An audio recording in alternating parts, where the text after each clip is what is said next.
যখনই মানে ইন্টারোগেশনে নিয়ে যেত চোখ বেঁধে রাখতো, হ্যান্ডকাফ করা থাকতো।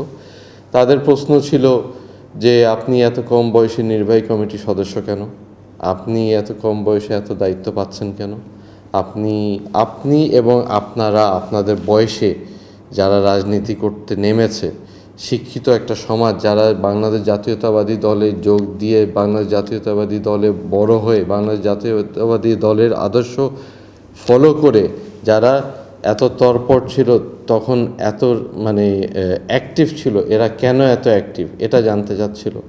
তাদের কি টাস্ক এটা জানতে চাচ্ছিল।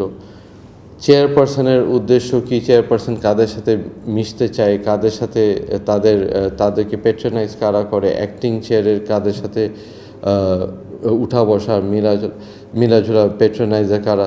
তো আমার কথা হলো ভাই, আমি এগুলো জানি না। আমি যা জানি না আমাকে ওটা জিজ্ঞেস করে লাভ নেই। আমাকে যতটুকু টাস্ক দেওয়া হয়েছে যে হ্যাঁ, 71-এ যেরকম সব মানুষ একত্রে হয়েছিল, সব মানুষ একত্রে হয়ে যুদ্ধে নেমেছিল, আমরা যখন দেখেছি হেফাজত, আমরা যখন দেখেছি পিলখানা, আমরা যখন দেখেছি মানে মেইনলি পিলখানা হেফাজত দেখার পরে তখন আমরা চিন্তা করে দেখলাম যে আমাদের আসলে মেইন দায়িত্ব হচ্ছে ভোটের যে অধিকার এটা প্রতিষ্ঠিত করার।